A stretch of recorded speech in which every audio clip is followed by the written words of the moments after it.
de estiagem severa. É diferente da estiagem natural. De 15 em 15 dias dava uma chuva, né, para molhar para as plantas resistirem, e hoje não. A gente já está mais de 4 meses sem uma chuva, a chuva que cai no máximo é 5 milímetros de água. O sol vem e já evaporou tudo. E nós que trabalhamos com a mandioca, a gente fizemos a nossa roça do meio do ano, não grelou nada, não tem nada. Então eu fico pensando assim, como é que nós vamos viver?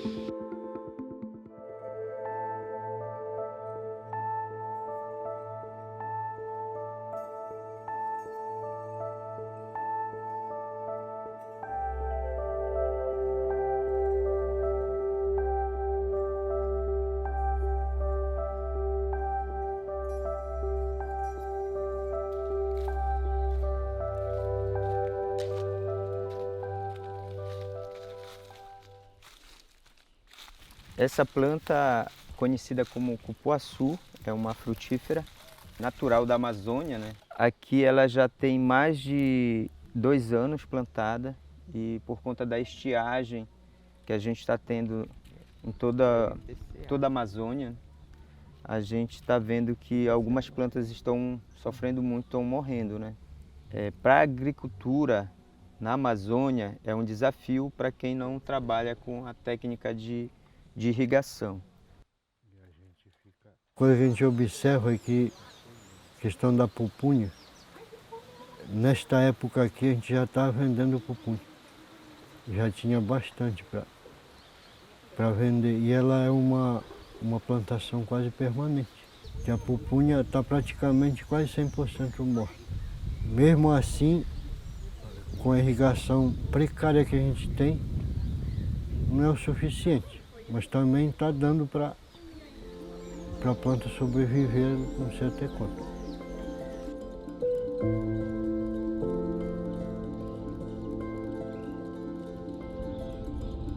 Nós estamos passando por uma situação muito grave na nossa região, tanto que, por exemplo, nós estamos agora aqui, nesta localidade, que é uma APA, dentro de uma terra firme, que está passando por um sério problema, porque o poço artesiano que já funciona aqui há alguns anos, inclusive, ele secou.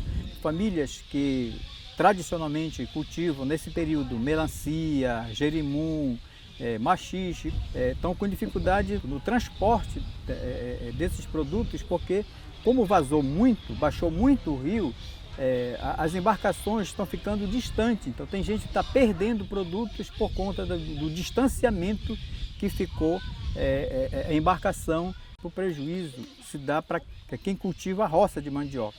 Nesse momento, as pessoas estão deixando de fazer roçado, preparando o solo para o próximo período da safra, porque está muito forte a estiagem e, portanto, a orientação é que se evite fazer roçado, se evite fazer queimadas, para ver se diminui mais a intensidade dessa estiagem.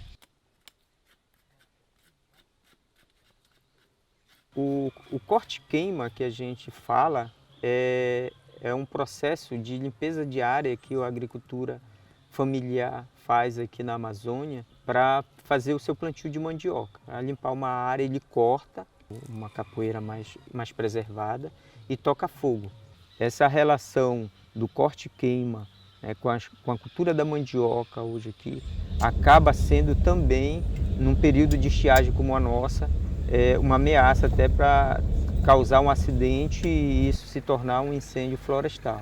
A gente precisa buscar outras alternativas de plantio, como a questão dos SAFs e outras técnicas, para que a gente possa amenizar essa técnica do corte-queima, porque a gente vê que isso não traz benefício a longo prazo, a curto e a longo prazo, para o agricultor, porque ele acaba desgastando o seu solo.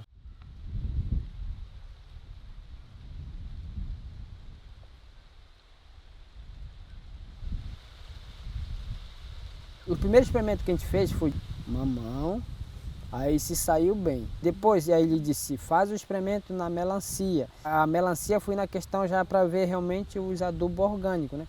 Eu fiz, eu consegui tirar bastante.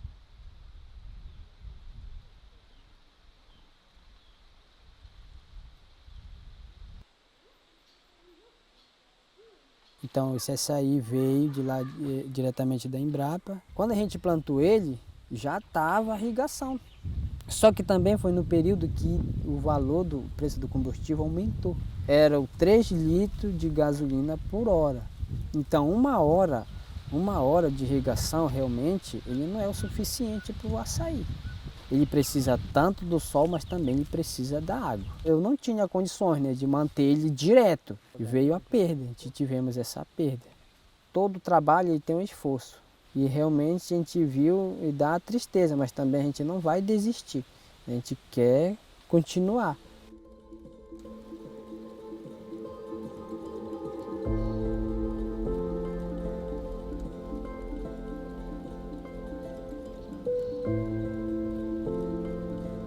A gente sabe que as abelhas têm um papel fundamental na questão da polinização, né?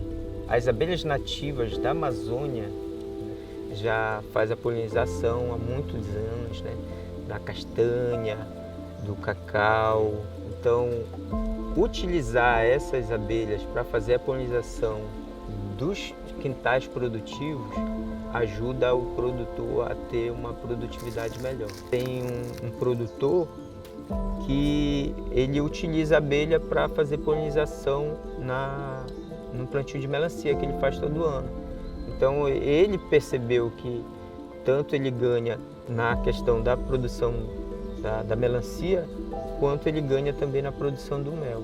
Esse é fundamental, porque se a gente está falando de manter a floresta em pé na Amazônia, para que a gente possa ter um ambiente a nível nacional mais regulado em relação à chuva, ao clima, a gente tem que preservar a floresta em pé. Então as abelhas acabam forçando o agricultor a não abrir áreas nativas, porque aquelas plantas nativas que as abelhas visitam, elas são fonte, né, de recursos naturais para as abelhas.